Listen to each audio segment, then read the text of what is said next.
town. There weren't no bed in the parlor, nor a sign of a bed, but heaps of parlors in towns has beds in them. There was a big fireplace that was bricked on the bottom, and the bricks was kept clean and red by pouring water on them and scrubbing them with another brick. Sometimes they wash them over with red water paint they call Spanish brown, same as they do in town. They had big brass dog irons that could hold up a saw log. There was a clock on the middle of the mantelpiece, with a picture of a town painted on the bottom half of the glass front, and a round place in the middle of it for the sun, and you could see the pendulum swinging behind it. It was beautiful to hear that clock tick, and sometimes when one of these peddlers had been along and scoured her up and got her in good shape, she would start in and strike 150 before she got tuckered out. They wouldn't take any money for her. Well, there was a big outlandish parrot on each side of the clock, made out of something like chalk and painted up gaudy. By one of the parrots was a cat made of crockery, and a crockery dog by the other. When you pressed down on them they squeaked, but didn't open their mouths nor look different nor interested. They squeaked through underneath. There was a couple of big wild turkey wing fans spread out behind those things.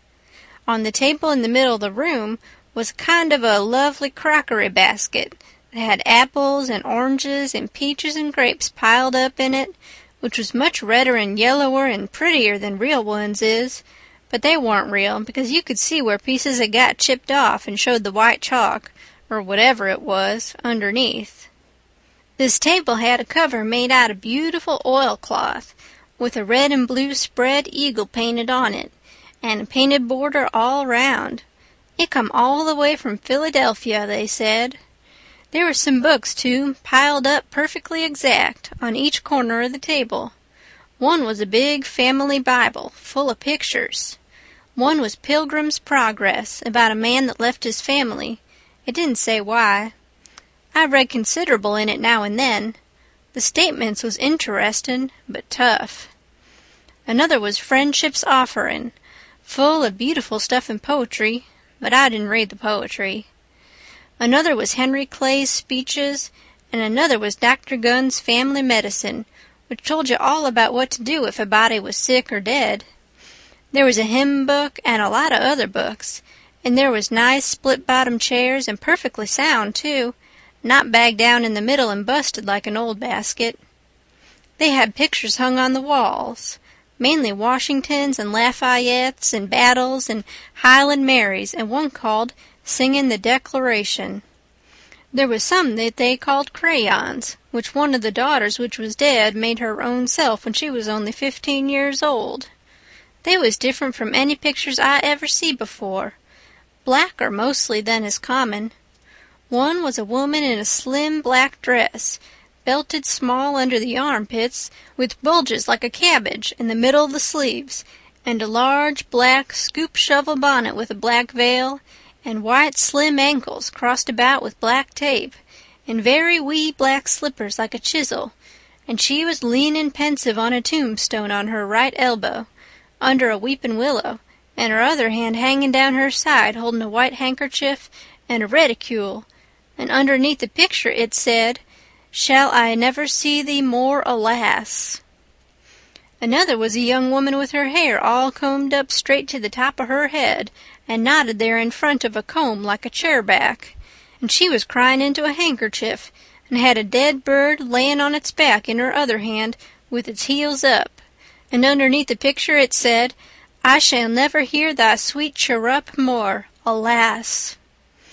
There was one more where a young lady was at a window looking up at the moon, and tears running down her cheeks, and she had an open letter in one hand with black sealing wax showing on one edge of it, and she was mashing a locket with a chain to it against her mouth, and underneath the picture it said, "And art thou gone? Yes, thou art gone, alas." These was all nice pictures, I reckon, but I didn't somehow seem to take to them, because if ever I was down a little, they always give me the fantides.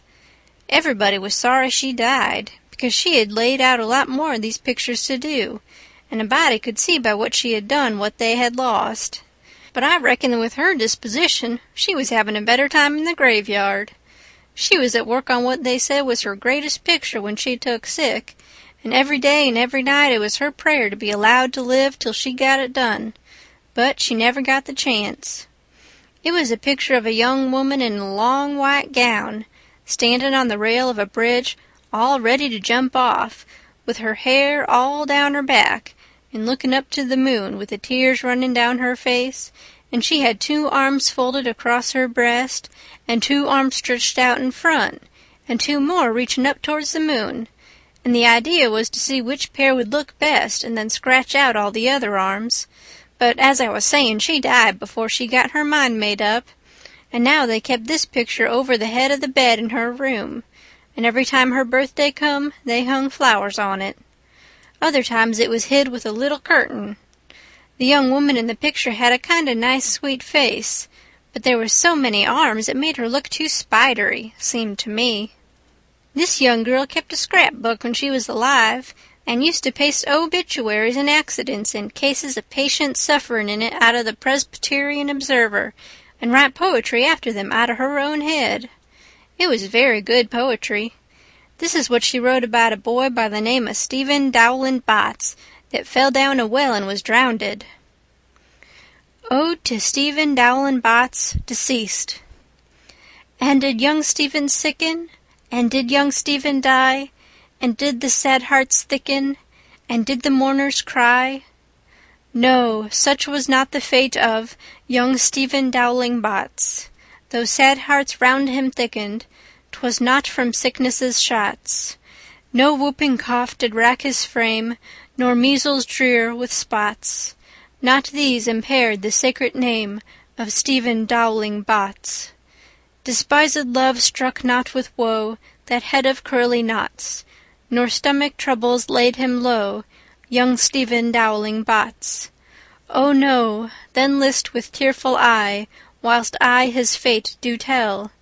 His soul did from this cold world fly, by falling down a well. They got him out and emptied him. Alas, it was too late. His spirit was gone for to sport aloft in the realms of the good and great. If Emmeline Grangerfield could make poetry like that before she was 14, there ain't no telling what she could have done by and by.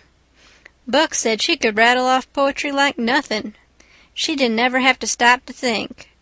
He said she would slap down a line, and if she couldn't find anything to rhyme with it, would just scratch it out and slap down another one and go ahead.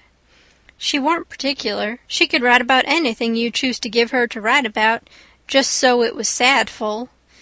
Every time a man died, or a woman died, or a child died, she would be on hand with her tribute before he was cold. She called them tributes. The neighbor said it was the doctor first, then Emmeline, then the undertaker. The undertaker never got in ahead of Emmeline but once, and then she hung fire on a rhyme for the dead person's name, which was Whistler. She warn't ever the same after that. She never complained, but she kinder pined away and did not live long. Poor thing, many's the time I made myself go up to the little room that used to be hers and get out her poor old scrapbook and read in it when her pictures had been aggravating me and I had soured on her a little. I liked all that family, dead ones and all, and weren't going to let anything come between us.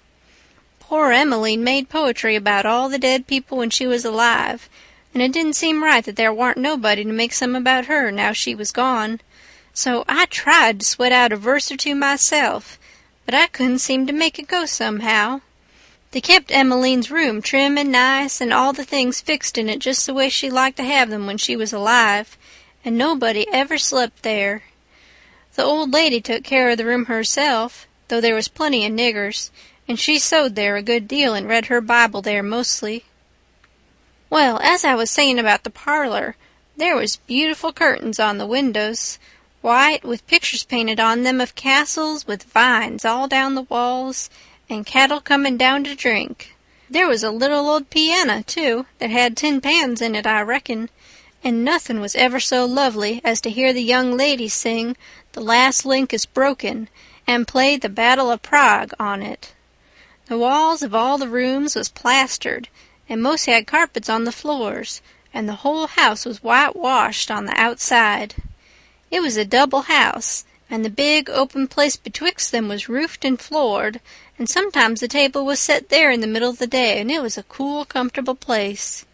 Nothing couldn't be better, and weren't the cooking good, and just bushels of it, too. End of chapter 17.